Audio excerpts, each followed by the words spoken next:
Hello everyone and welcome to the Microsoft Weekly Podcast. This is our first episode and we are here to bring you news from everything Microsoft as well as to comment on them and of course hear what you have to say.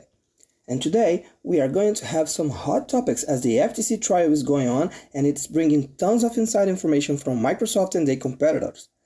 There is a lot to talk about. There is Sony's Jim Ryan mail bombshell, Microsoft and Sony trading secrets exposed by the FTC, Xbox executive making gaming announcement during trial, and more information on Xbox Cloud Gaming dedicated market. There is also more Xbox news outside of the FTC trial scope as Todd Howard Interview to Kinda Funny revealed more details about the upcoming Starfield. On the Windows side of things, Microsoft is replacing the Mail and Calendar apps for the Outlook app on Windows 11, and some changes coming to File Explorer that not everyone is happy about it. All that is starting now.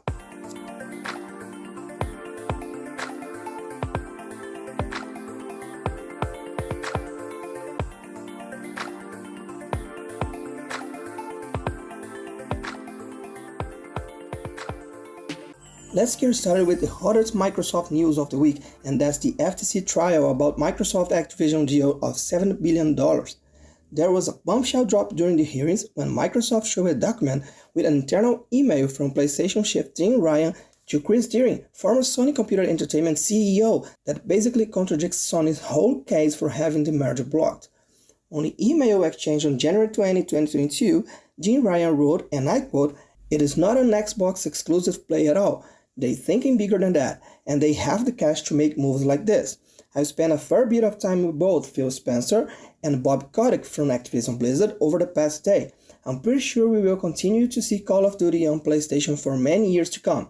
We have some good stuff cooking, keep your eyes peeled. I'm not complacent and this hadn't happened, but we'll be okay, we'll be more than okay." The interesting part of this is that on March 2023, more than 1 year after the email, Sony claimed to the CMA they were worried that Microsoft would make Call of Duty exclusive to the Game Pass service, and not only that, but Sony repeatedly claimed to the regulators that they were worried Microsoft would degrade or even remove Call of Duty from PlayStation consoles entirely. Jim Ryan even said that on April 6 that PlayStation would never recover if Microsoft degraded Call of Duty experience on their consoles. Well, I should say that maybe Jim Ryan should have made that comment on April 1st so it would align more with his posture throughout the whole process by bringing lies on top of lies to the regulators to try to block Microsoft's deal. The email also ties with allegations from Activision Lulu Messeray from earlier this year, where Jim Ryan said at closed doors that didn't want a new Call of Duty deal, he just wanted the merger blocked. Looks like the chief of PlayStation will have a tough time in achieving that. In other news, during questioning, FTC let slip some trading secrets from both Microsoft and Sony. The secret in question is the revenue split between Sony and Activision on Call of Duty sales. Usually, it is a 7-30 split, with the publisher taking 7% and Sony 30% on its sale.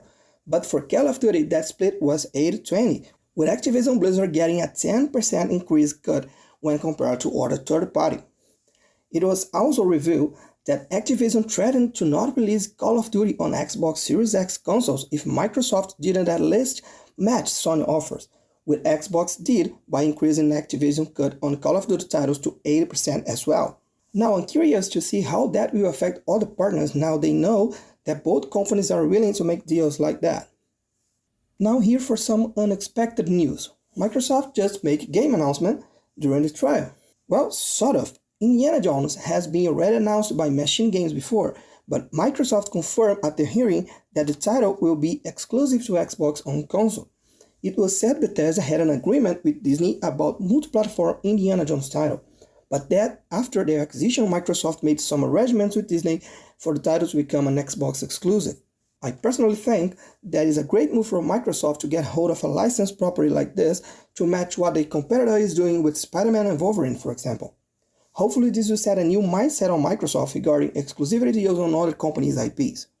And the last news coming from the FTC trial is an update on Microsoft's dedicated cloud gaming strategy. It was announced by Microsoft in 2022 they intended to create a device exclusively for cloud gaming, as well as a subscription tier exclusive for xCloud, but none of that has come to fruition so far, and we might have an idea on why. Both CMA and FTC categorize cloud gaming as a separate market, and by doing this they place Microsoft in a monopoly position, by almost dominating the entire cloud gaming market. Microsoft, on the other hand, say cloud gaming is just a feature from the premium subscription tier Game Pass Ultimate. That said, it is clear that if Microsoft created a tier exclusive for cloud gaming, it would betray their own argument and give FTC and CMA the reason they want to block the deal by configuring a separated market.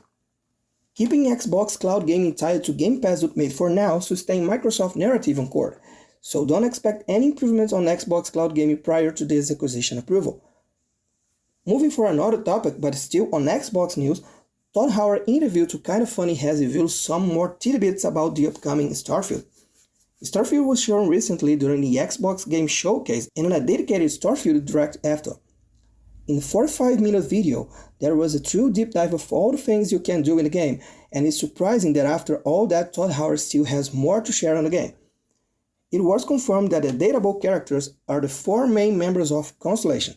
He also confirmed the scale of live planets by saying 10% of all dozens of planets have life on it, so you can expect hundreds of planets full of life for you to explore.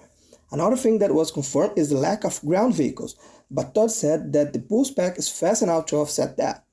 For PC players, it was also confirmed Starfield will support mods, with Todd Howard saying in his own word that it will be a modder's paradise, and he hinted at the possibility of a paid mods market with content created by players when he mentioned that people would be able to mod for hobby or to make a career from it. Starfield is the most anticipated title from Xbox right now, and it's coming to Xbox Series X and S and PC on September 6th this year. Well, we had a lot of Xbox news today, but who also have some pretty interesting news this week was Windows. And we will start talking about Microsoft replacing the mail and calendar apps for Outlook app in 2024. Microsoft has officially confirmed that by early 2024, people will start seeing Outlook pre-installed on new Windows 11 machines, and by the end of next year, both mail and calendar apps will be removed from Microsoft Store. It is also safe to say that the next iteration of Windows will come with Outlook app as the default mail app on the operating system. To me, it's a welcome change and one that makes sense too. I never truly understood why Microsoft made another mail app in the first place when they already have Outlook for that, so it's good news that this will be more integrated. Another thing that is changing is File Explorer. Microsoft have confirmed they will remove some settings from File Explorer that include things like hide protected system files, show drives letter, and the ability to show encrypted and compressed NTFS files in color. Microsoft claims that this decision was made based on telemetry data that showed those options were heavily used, but not everyone agrees with Microsoft on that, with some users taking Reddit to complain about the change. One user said that the legacy options are important for him and questioned Microsoft methods for taking the decision, saying that not everyone is a power user and need that, so telemetry wouldn't give the full picture. Another user supported that by stating this change should never go into production.